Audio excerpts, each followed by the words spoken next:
You are listening to Real Life and Other Fantasies, a podcast by engaging storytellers for engaged story listeners. Here's your host, author and journalist, Melvin E. Edwards.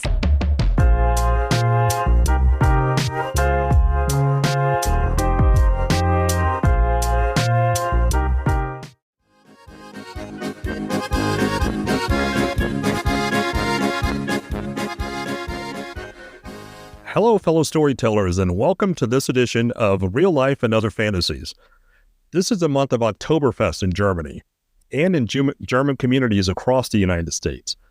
In my state of Texas, we have unique Oktoberfest celebrations because we have a unique German culture here.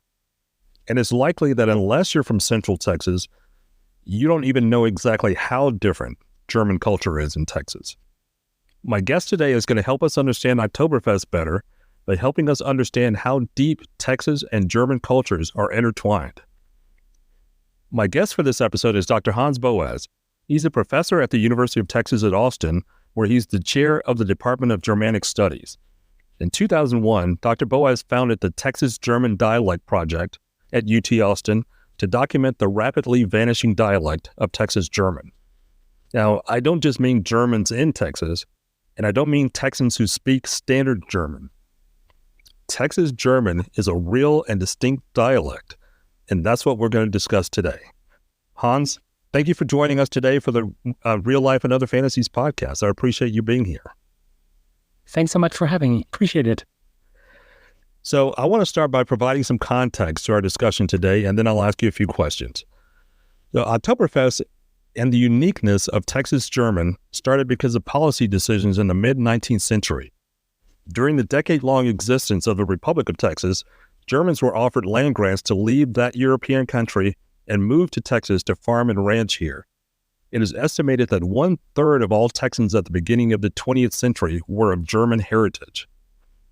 German immigrants came to the Texas shores, then made their way up the Guadalupe River to New Braunfels, before migrating to the towns that are now Fredericksburg, Burney, Bulverde, and Luckenbach.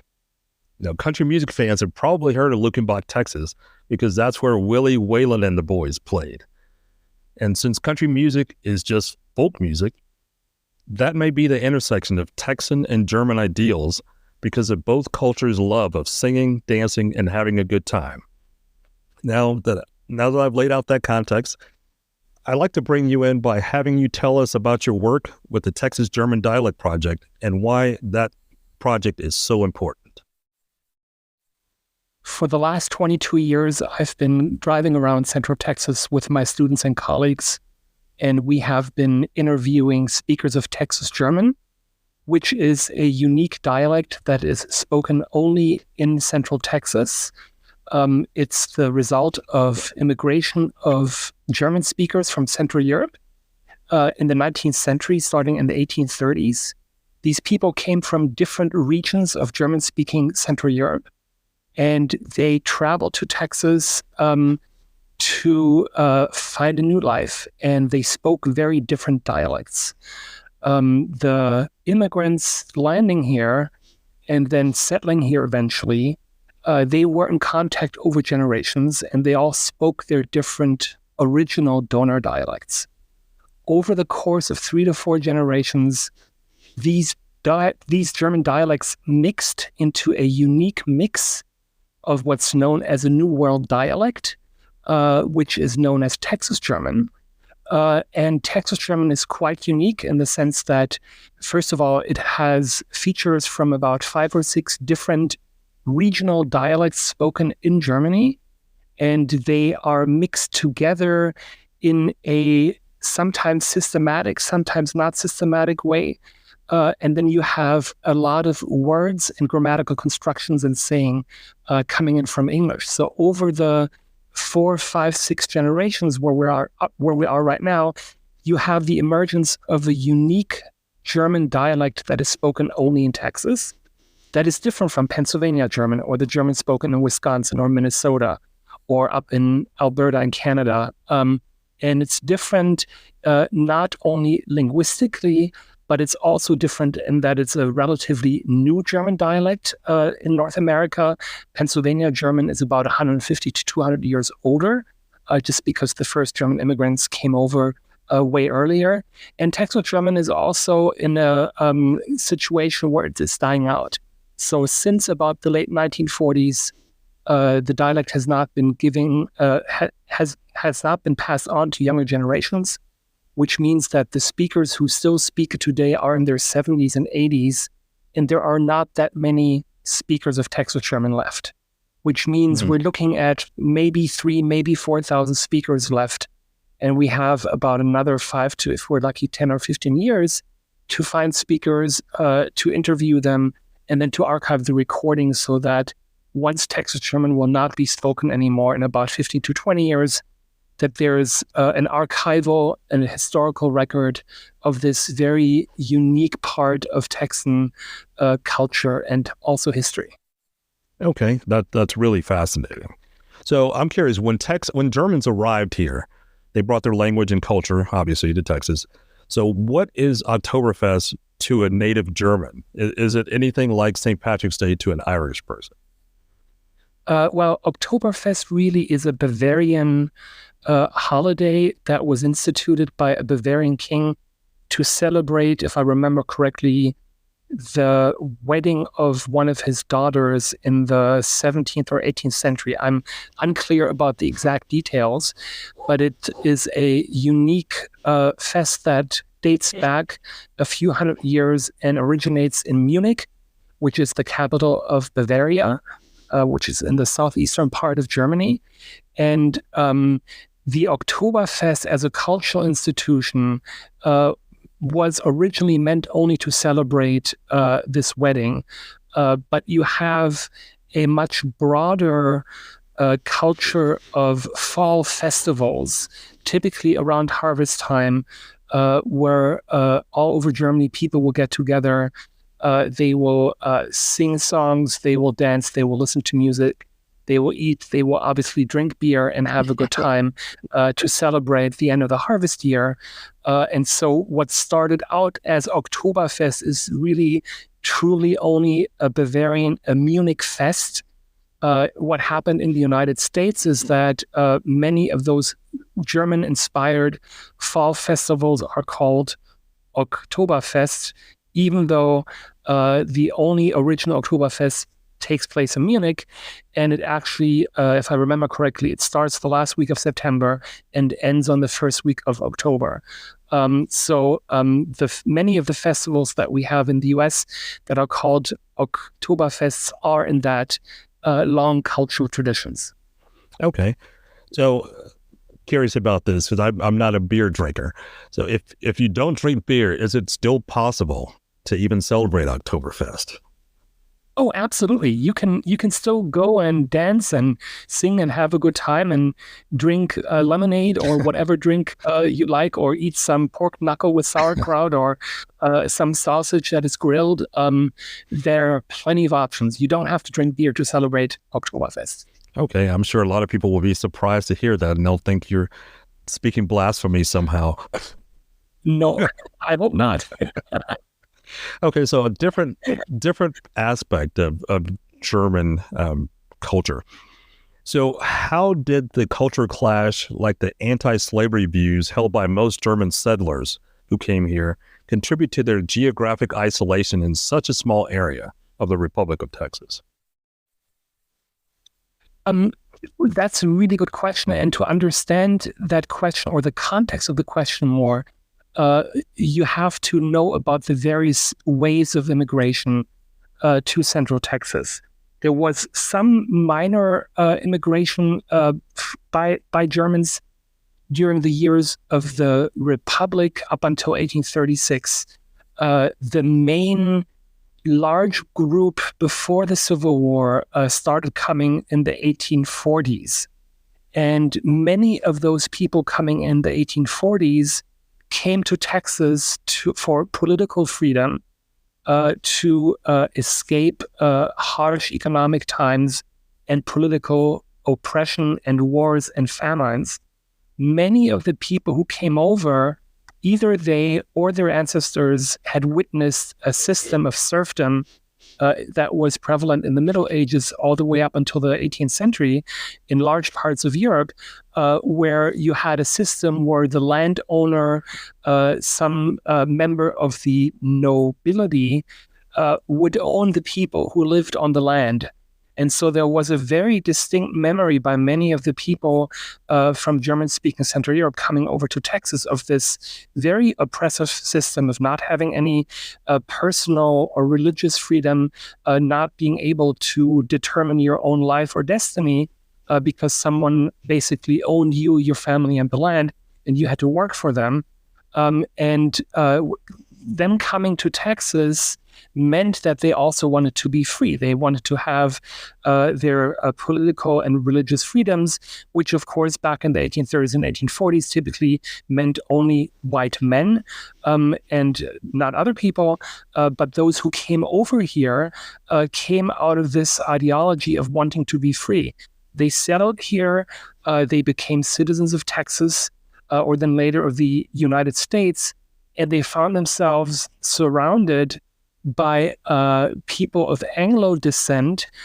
Many of the farmers, particularly in the eastern part of the state, who owned slaves. And so there was a very distinct difference between the German farmers and the Anglo farmers, that many of the Anglo farmers, not all, but many, owned slaves, whereas most of the German farmers came in and they did not own slaves because they were fundamentally opposed to the concept of slavery. And they basically, the way that their farming and ranching operations worked is they simply had very big families with sometimes 8 or 10 or 12 kids.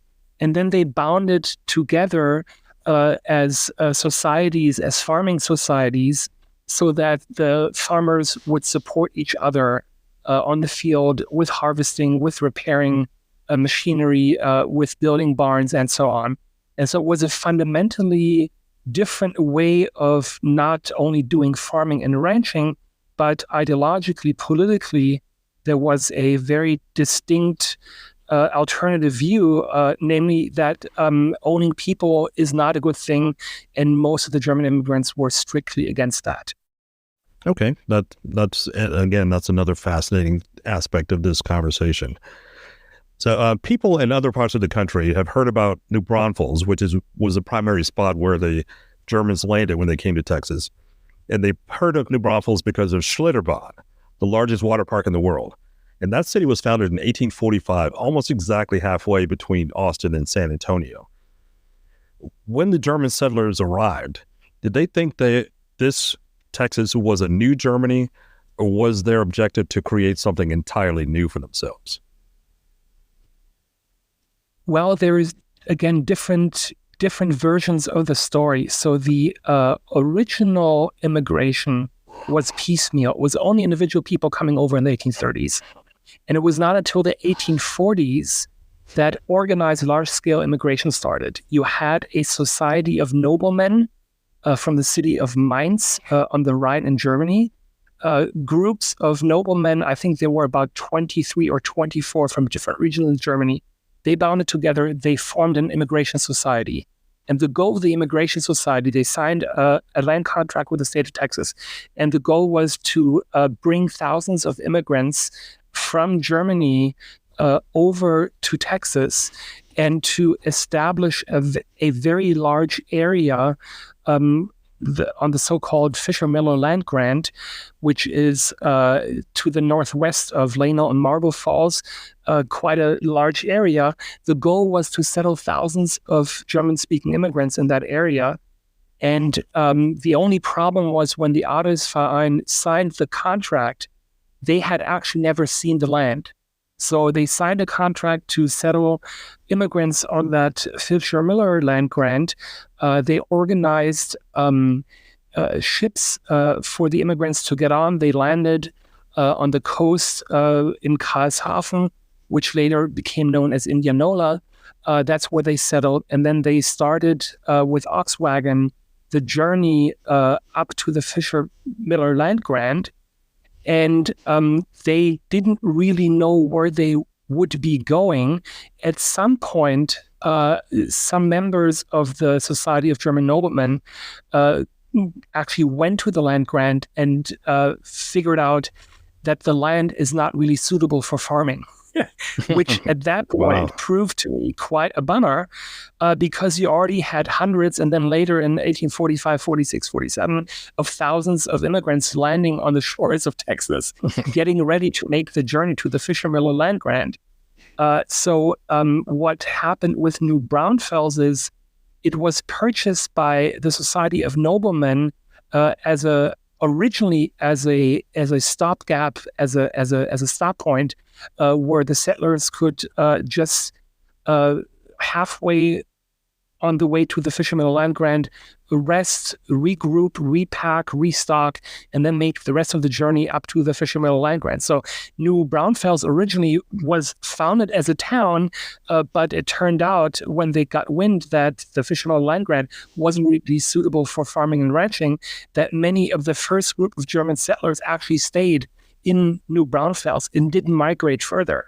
The next groups coming in from the coast with the ox wagon, at some point noticed that New Braunfels is getting bigger and bigger. And so they try to figure out where to go next. And the next stopping point to the Fisher-Miller land grant would have been the area that's now in and around Fredericksburg. And so that's when kind of like the second outpost where people moved to the area what's now Fredericksburg and founded Fredericksburg. So there was really the goal was to settle the Fisher-Miller land grant originally, but it never happened the way that it was supposedly to happen. And so that's how New Braunfels and later on Fredericksburg got founded.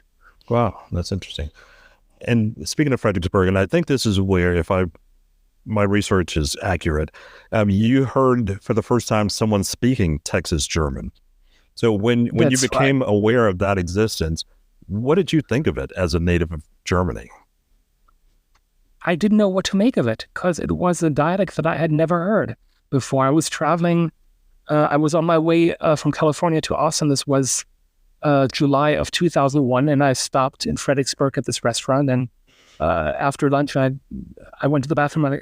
After returning from the bathroom, I walked by this table, and there were maybe 6 or 7 elderly men sitting around the table speaking German. And I asked them, where are you guys from? And they looked at me in disbelief and said, well, what do you mean? We've lived here our whole lives, and we grew up here, and we're Texas German. I had just simply had not heard of it before. So I was really struck, and I was struck by not just how different Texas German is from all the other German dialects I've heard my entire life, but also by the fact that it was spoken in the middle of Texas. I simply didn't know that. It came quite as a surprise to me, but it turned out to be a fantastic find. So you were headed here, I believe, because you became a professor at the University of Texas. Yes, sir. And so you came here not knowing that aspects of what became a big part of your job. Exactly. I didn't know about it, and I got to Austin. I found an apartment. I moved in, and the week after, I went to the library to look for prior research on Texas German, and there was some. The last one had been 5 or 6 years before I got to Austin. That was a small article on a specific dialectal feature of Fredericksburg, Texas German.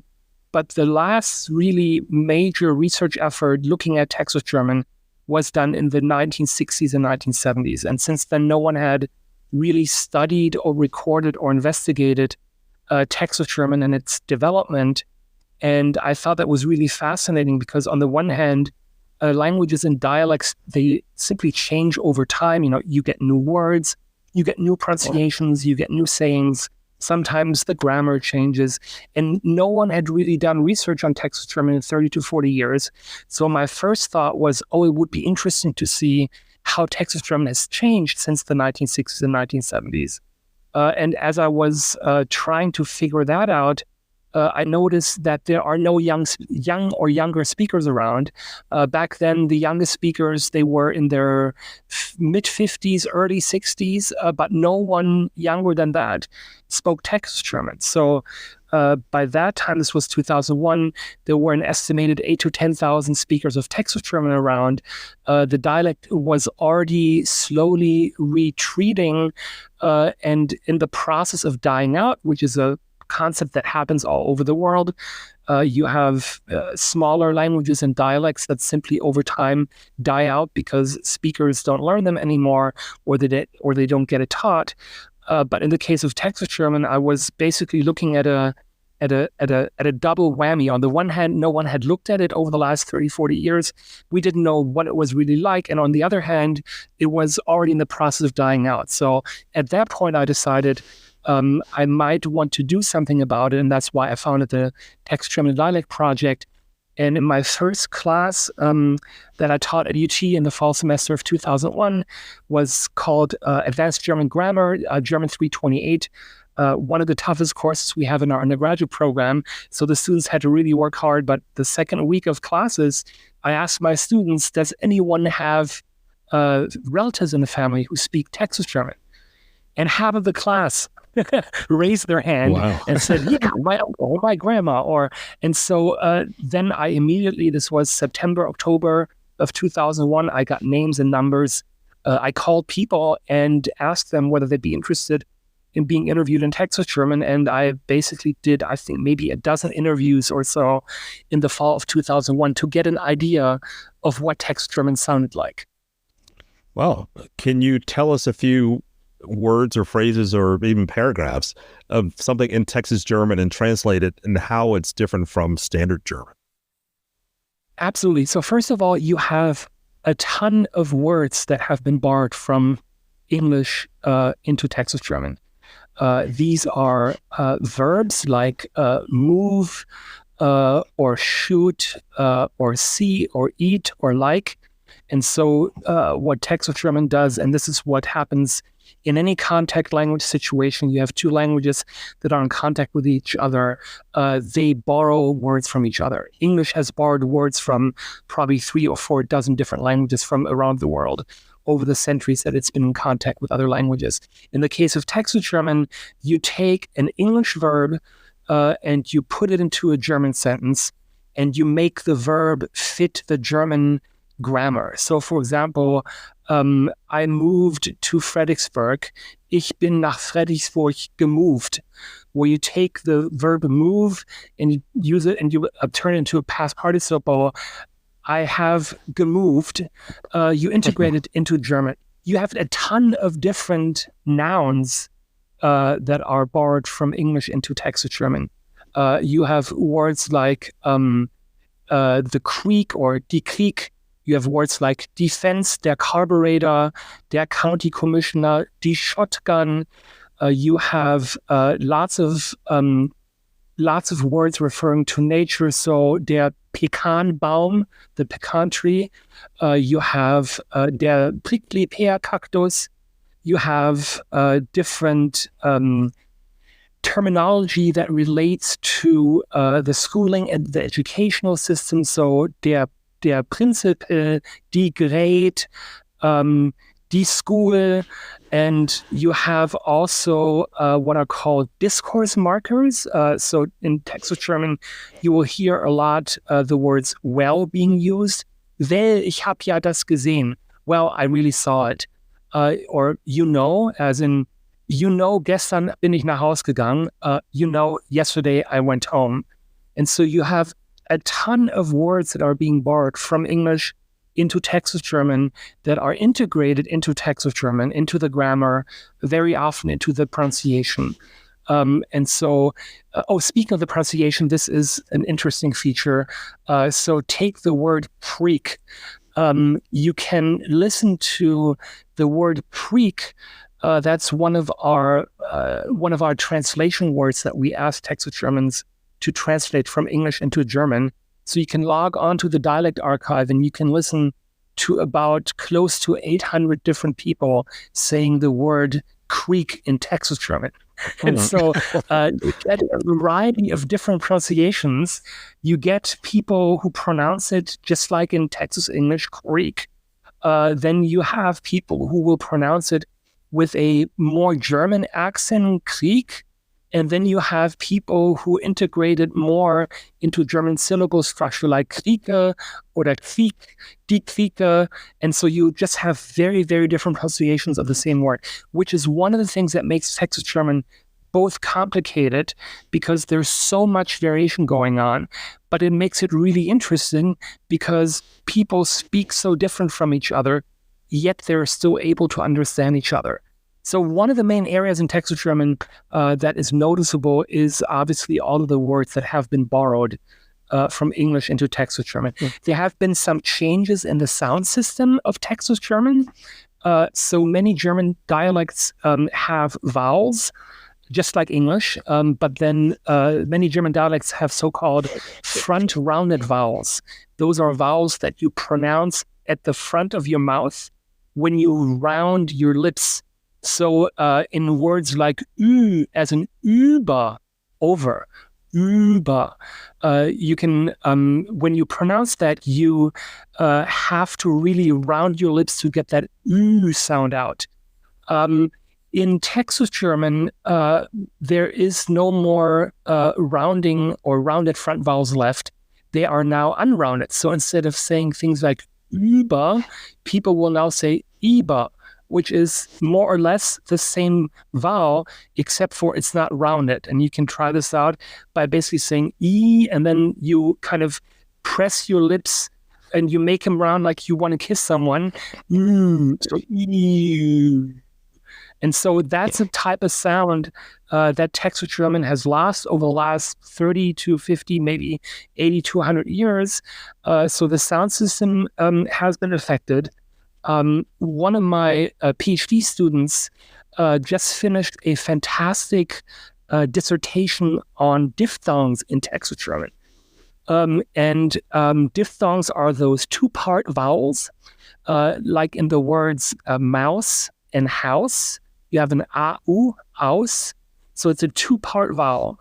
And the interesting thing is, since German and English are historically related to each other, they're both Germanic languages, you will find a significant portion of the vocabulary basically having the same origin in both German and English. Now, what happens in Texas German, if you get an English word like house or mouse, and you get those diphthongs, and you take the German counterpart as in Maus und Haus, and you then listen to Texas German, the diphthongs in Texas German are an exact overlay or an exact mix of both the English and the German diphthongs. And so what Matthias Warmuth, the person who just completed his PhD at UT Austin, did is he analyzed systematically the diphthongs of hundreds of Texas German speakers to determine whether those diphthongs are English diphthongs or German diphthongs. And his result was it's a mix of basically both diphthongs together, which means the diphthongs in Texas German, you cannot you cannot distinguish them or you cannot categorize them as either English or German because they're an exact mix. And so over the decades, over the centuries, what happened in Texas German is you have the emergence of new sounds because of German or the different German dialects being in contact with English for such a very long time. Wow. I hope everybody else is finding this as fascinating as I am, because I love language, for one thing. I love language. I love grammar. I've been called a grammar nerd and all those other kind of things that people think is a criticism. They think it's negative, but I don't care what you want to call me. Words are just fascinating to me. Everything is about me. I speak in words. So I hate to take a break here, but we do need to take a short break for our sponsor. When we return, we're going to talk about how the Czech and German Texans put their heads together and created one of America's most popular beers. We'll be right back.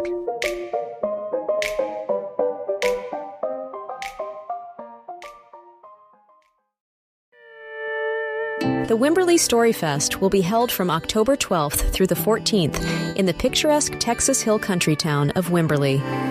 The 2023 Story Fest will celebrate story in all its forms. This year's 3-day festival in Pioneer Town highlights storytellers, singer-songwriters, filmmakers, and visual artists. You can also join us on Friday and Saturday evenings around the campfire for songs and stories.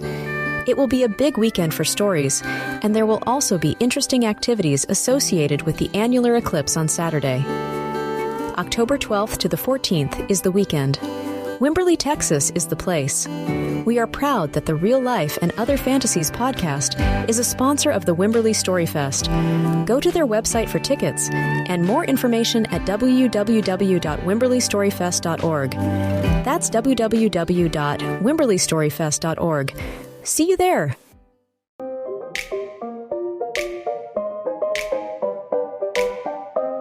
We're back with Dr. Hans Boas from the University of Texas, and we're continuing our conversation about the uniqueness of a Texas Oktoberfest and Texas German.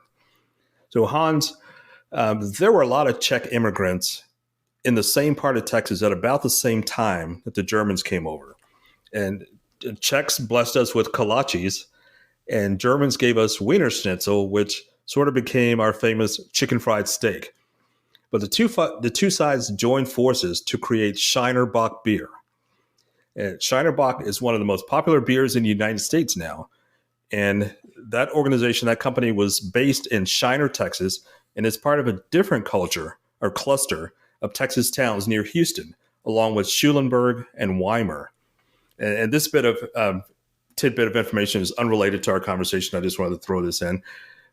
My paternal grandmother was born in Weimar, and she was born there in about 1870. So now this makes me want to dig in a little bit more and see what types of things she might have experienced being in a German town. But before coming to Texas, would the Czechs and the Germans have had any previous contact or any commonality while they were in Europe? They would have had contact in the sense that the areas that are now the Czech Republic or the Slovak Republic, they were part of the Habsburg Empire, Austria-Hungary, and they would have had already contact with German speakers because in the Austrian-Hungarian Empire, German was more or less the official language of administration. Chances would have been high that they would have had some schooling in German as well. How much contact with Germans from Germany actually they would have had is something I can't really speak to. Probably sort of the higher classes that were mobile, they might have traveled back and forth, but the regular people, especially out in the rural areas, they would not have had a lot of contact with German speakers from Germany, but they would have been exposed to some variety of German in the official system or in the newspapers or through schooling. And that would have been standard Austrian German for lack of a better term. What they did care, though, was obviously geographic proximity. So if you drive from Eastern Germany into the Czech Republic, it looks basically the same. I mean, it's basically an artificial border. It's a political border, and it's a linguistic and a cultural border that goes back centuries. But the countryside looks pretty much the same. The buildings look very, very similar, but the language is very different, or the two languages, Czech and German, are very, very different. German is a Germanic language. Czech is a Slavic language. But there is lots of commonalities. As I just said, the architecture, the layout of the towns, very similar. And then, of course, they, on both sides of the sort of cultural divide, or the linguistic divide, people would dance polka. They would eat pork and potatoes. They would drink beer, sometimes lots of beer. And they would like to have a good time. And so by the time the German immigrants showed up in Texas, and you can draw a very rough line between Houston and San Antonio. And very roughly speaking, north of that line, the predominant settlement patterns are the German immigrants, and at and south of that line, the predominant settlement patterns are Czech. There's lots of communities that are mixed. Think of LaGrange, southeast of Austin, is about, historically speaking, a third German, a third Czech, and a third Anglo. And then depending on where you are in Central Texas, you have heavy ethnic German presence, like in Fredericksburg or New Braunfels, or you have a heavy Czech cultural presence, like in Praha, or then further south of there, you have lots of Czech-speaking communities. And they basically came over here, and they thought they had left Europe, and they're all of a sudden next to their old neighbors again, except for that in this case, what happened really, because they lived so close to each other, was that there wasn't a strict separation. There wasn't a geographic or a political boundary between two countries, but they were basically living in the same land. And they both like to drink beer, and they both like to have a good time. So in 1907, if I remember correctly, that's when they decided, both the Germans and the Czechs of Shiner, that they wanted to open a brewery. They got together, they founded the brewery, they hired this Bavarian brewmaster, Cosmo Spötzel, who had previously brewed beer, if I remember correctly, in Egypt. And the exact details of how he got to Texas, I don't know. But he came over here, helped build the brewery, and then was very instrumental in making it flourish during the 1910s and 20s. Of course, prohibition is a different topic. There are some stories about that as well. But that's how the Germans and the Czechs got together. And linguistically, the really interesting thing is that there are a significant number of intercultural, interlinguistic marriages between Texas Czechs and Texas Germans. So I've interviewed maybe, I want to say, a half dozen Texas Germans whose partners are Texas Czech. So the one grew up with Texas German as the first language. The other one grew up with Texas Czech as the first language. They learned English in school. Later on, they met, or maybe even during school, and they speak English to each other. That's their family language, which also explains why Texas Czech and Texas German is dying out.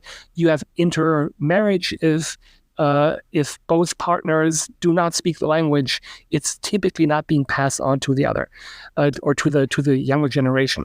In this case, this means that they would speak to each other, husband and wife, in English, but then they go to the respective cultural festivals.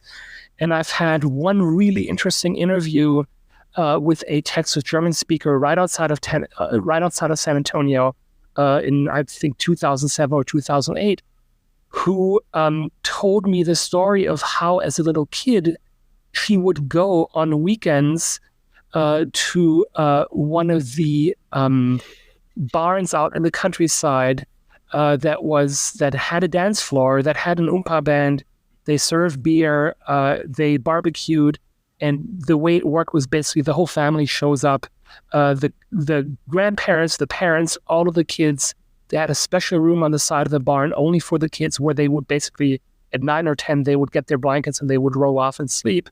And the parents and grandparents would dance in the barn for most of the night.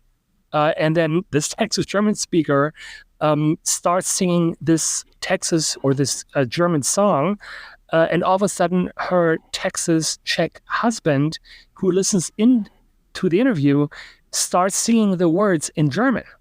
Wow. and so I ask him, do you also speak German? He says, no. And I say, well, how come you know the words to the song? And he says, well, I don't actually know what the words mean. It's just for the last 50 or 60 years, I've been going with my wife to these weekend Texas German dance things. And they always play this song, and I love the melodies. So I learned the words, even though I don't really know what they mean. But that's what I mean. There's a lot of overlap a lot of cultural overlap between Texas Czechs and Texas Germans when it comes to things like music, dancing, singing, beer, having a good time, and just enjoying life. Wow. And so there is lots of parallels, and that kind of got together in Texas. Well, it's not just the Texas Germans and the Texas Czechs, but there's also the Texas Polish community. Panna Maria, south of San Antonio, is the oldest Polish settlement in North America, if I remember correctly. They must have been part of this whole polka sausage beer organization as well. I just have not spoken to any of those people yet, also because I don't know Polish, unfortunately. Wow. We'll have to do another episode on those other nationalities who came over to Texas. But oh, yes. I have wonderful people who can talk about Texas Czech and Texas Polish. That's great. All right. So, and this is a good segue we've been talking about Texas and German overlap for singing, dancing, and having fun. And Green Hall is the oldest dance hall in Texas, and it opened in 1878 near New Braunfels. Grain is German and is spelled Gruene, for those of you who are not familiar with it. And I'm curious, are there any dance halls like that in Germany? Or just a wide open floor, sort of probably similar to the barn dances that you just mentioned? There are dance halls, but they're not built the same way in the sense that they're wide open, simply because the summers are relatively short in Germany when compared to Texas. And so in Texas, the way you had to build those dance halls would be to have lots of options for cross ventilation and being relatively open, so that the wind can blow through. Remember, there was no electricity or no air conditioning until, I don't know, the 1930s or 1940s. And so the way that they constructed not just the dance halls, but many of the historic buildings by European immigrants in Texas, they designed them in a way that even though you had 100 degrees outside, if you built the house on top of the hill with a lot of cross ventilation, it's actually bearable even without AC. So there is parallels between the dance halls that you find over in Europe and here, but here they've been kind of modified to better adapt or fit to the local climate. Okay, that makes perfect sense. All right, so change the subject here to a very serious topic for a moment. Germany obviously created a lot of enemies during World War I and II. And how did those geopolitical factors influence how Texas Germans interacted with those outside of their tight-knit community in, say, New Braunfels and Schulenburg?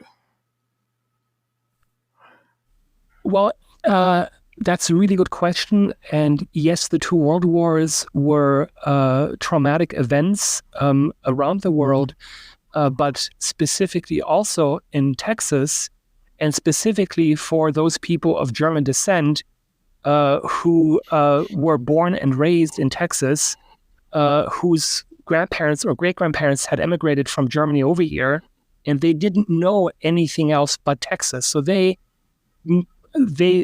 consider themselves as Texans of German heritage, and they would grow up in their communities depending on where you were.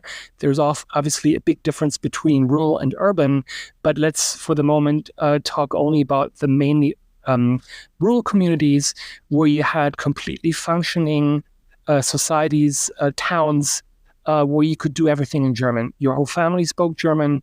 The schooling was in German. Church was in German. The newspaper was in German. The shooting club was in German. The dance club, the singing club, everything was in German.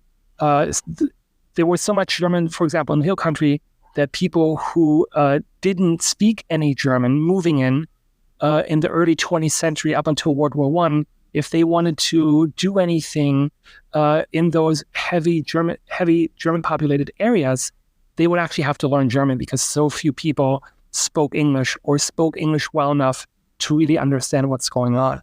And so you have to imagine a situation where a significant number of the Texas population, born and raised here, feeling themselves as Texans or as United States citizens, but then having this sort of dual identity of having this German heritage that due to World War I, basically once the U.S. entered the war against Germany, that all of a sudden everything that was German had a very, very, very low prestige.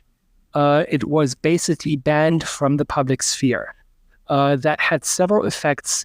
The most drastic one probably were a series of laws that were passed in most of the states in the US in 1917, where from one day to the next, you had no more German instruction in the schools.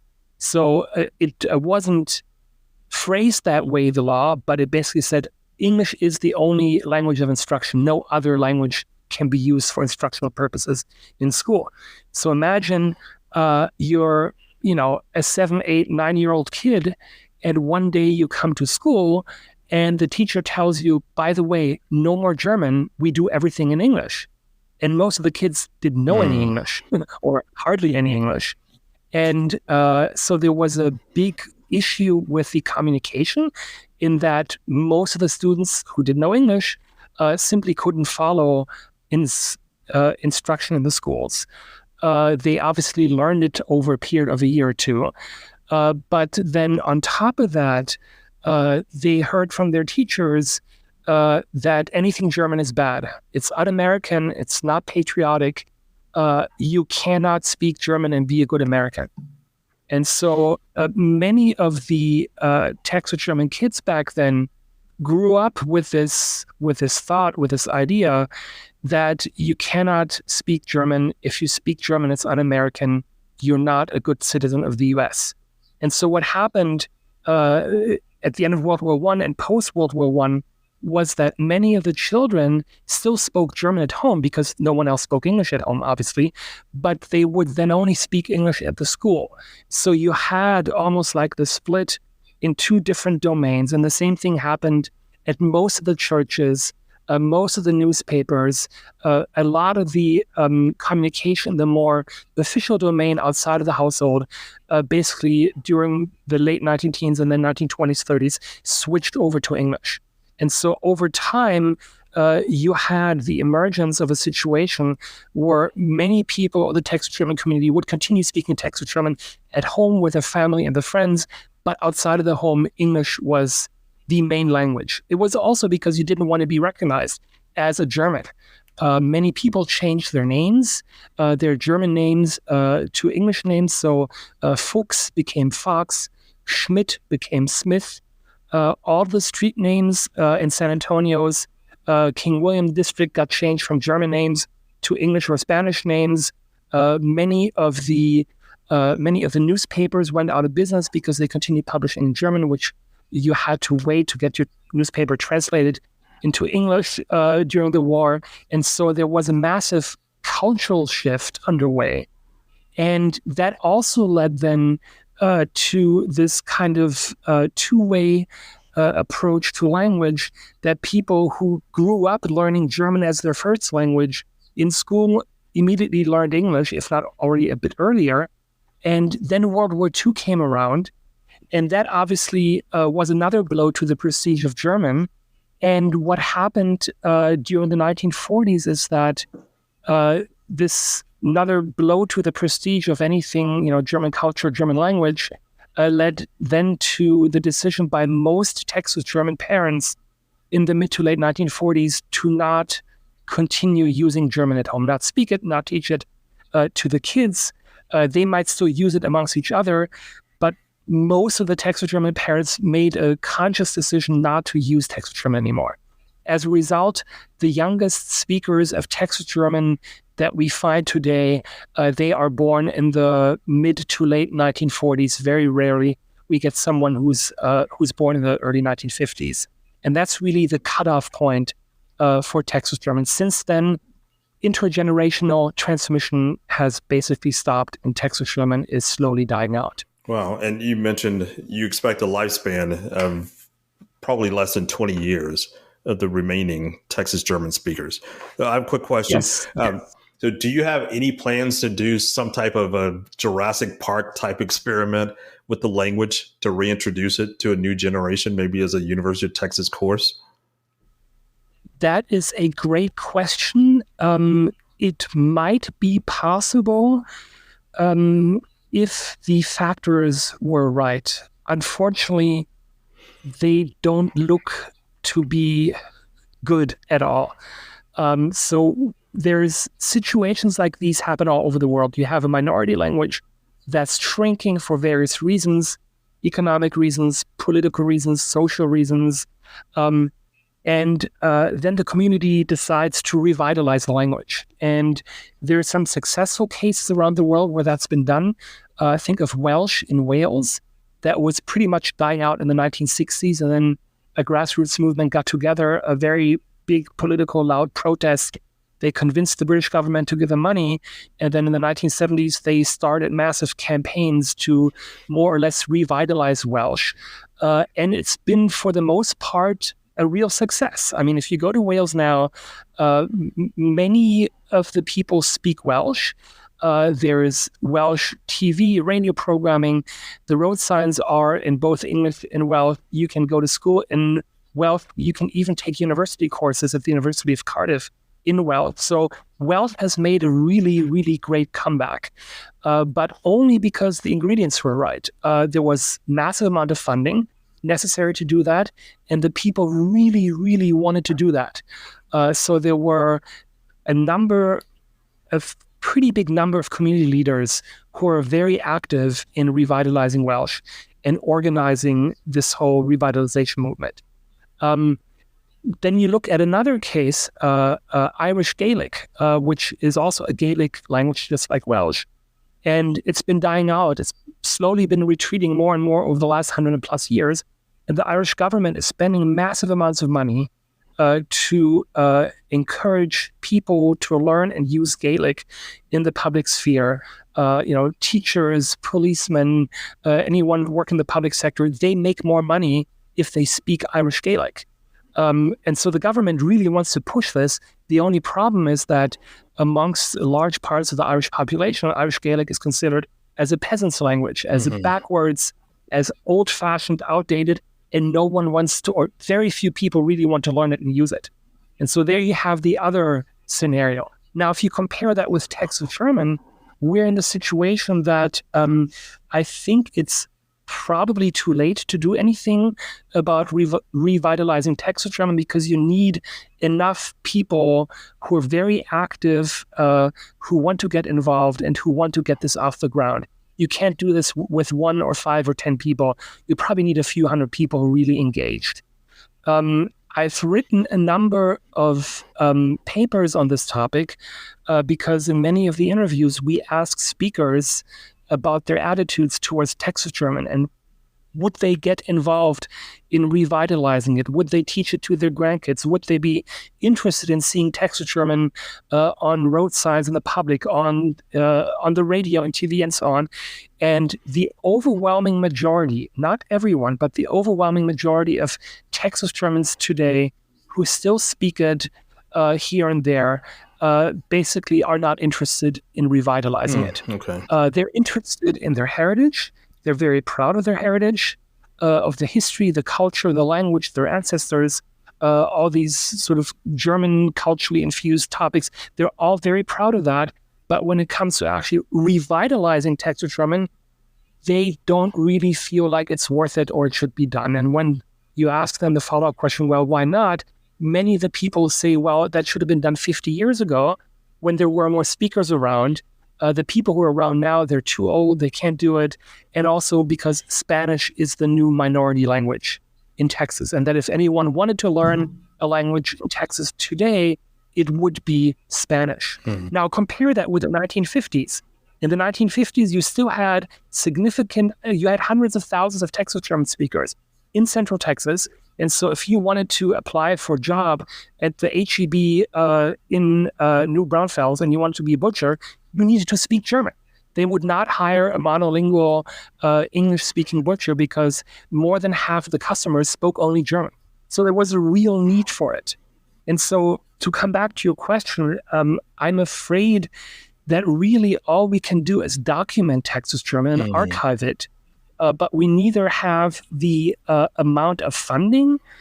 So, I would estimate you would probably need between $30 to $50 million over 5 to 10 years just to develop all the materials, to start campaigns, to hire teachers, to teach it, to get it out there. It's a massive, massive undertaking if you do language revitalization. And I would be afraid that given the interviews that I've done over the last 20 years with Texas German speakers who explicitly say, we're proud of our heritage, but we're not interested in maintaining Texas German, that if you work with such a community, and I totally respect that. This is no judgment. I'm just saying that if the people who speak it feel like the train has left the station and they're not interested in it anymore, then I think no amount of funding or no amount of activity can really bring Texas German back to life. That would have to come from the community, from the people in the community of German heritage who would really want to revitalize it. If you have enough people from that group, it might be doable, but you would still need lots of money. Okay, that all makes sense. It's kind of sad, but it makes total sense. So I'm curious, as a Germany native, what's your favorite part of German culture in Texas? This is very stereotypical, but it is the beer, it is the sausage, it is the barbecue, it is the music and the dancing. Well, that's as good of an answer as any. Those are all good things. Like I said, I don't drink beer, but I know people who enjoy it, so I wouldn't want to deny them that pleasure. All right, so I've got one last question for you. It's Yes. sort of a wide open one. Is there anything else about Oktoberfest, Texas German, or any traditions that you would like to share before we conclude this episode? Among Oktoberfest, though, I think we've already talked about that at length. The traditions, yes, there is one interesting tradition that I have noticed among the Texas Germans, namely that the people of the older generation who still speak Texas German, they still witness the traditional Christmas tradition. So in Germany, kids get to open their presents on the evening of December 24th. Not in the morning of the 25th. So when you talk to Texas German families, one of the questions I often have is, when do you open your Christmas presents? And some of them still open their presents on the evening of the 24th and not in the morning of the 25th. And so there's this interesting, family customs that when you start talking to people and you ask them, how do you do this at Christmas? How do you do this at Easter? How do you cook your sauerkraut, or what sausage recipe do you use and what ingredients? You can learn a lot about their sort of own family traditions and heritage, and sometimes even located with respect to a specific region in Germany from which their ancestors came from. So there's a lot of embedded, almost hidden information that if you ask the right questions, you can get it out of people and learn a lot about really this fabric of just different German identities that still exist in Texas to this date. Okay. And a story that you shared with me during our break that I would love to have you listen or tell to the listeners about one of your researchers who went back to Germany. If you could tell us that story.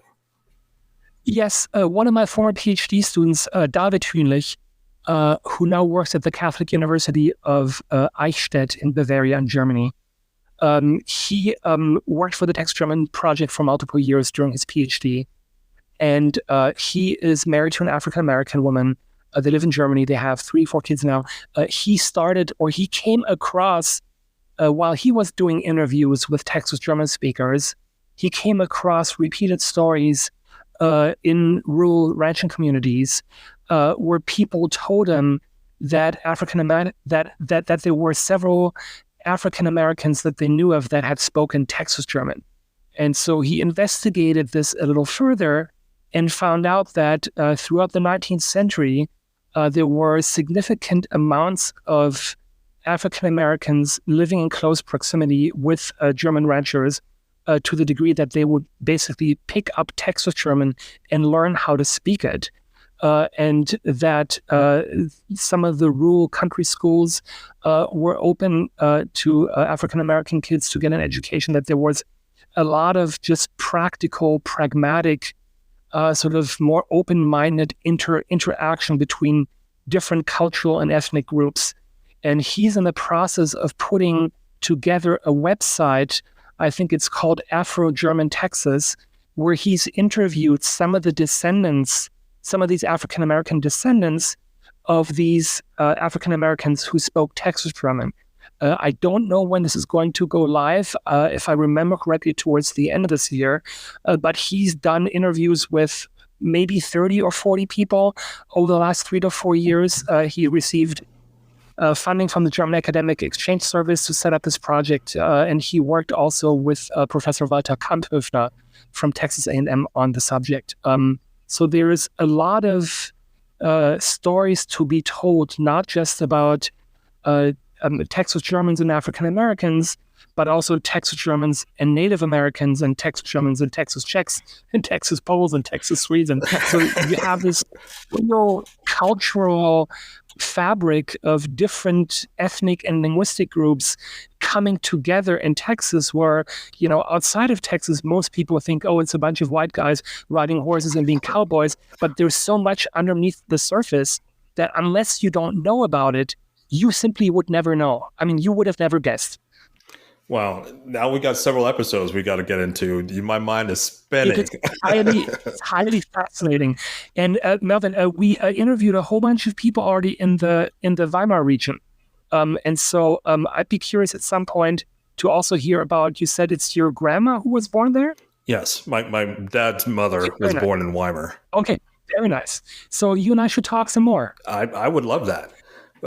So all right. For this episode, we've got to end this, unfortunately. I've greatly enjoyed this. So I'd like to thank Dr. Hans Boas for joining us today to educate the rest of the country and me on another aspect that makes Texas culture so unique. Thanks for joining us, Hans, and feel free to come back anytime. Thank you so much for having me. Have a good day. You too. Thanks. That's it for today's episode of Real Life and Other Fantasies. Join us again next time when another great storyteller takes us on a different mental road trip. Until then, don't forget to shine some light wherever you go.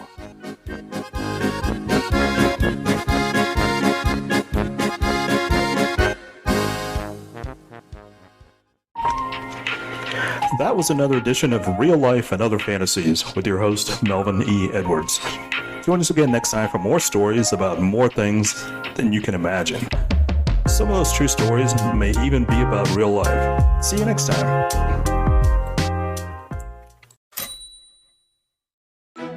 I hope you're enjoying this episode of Real Life and Other Fantasies.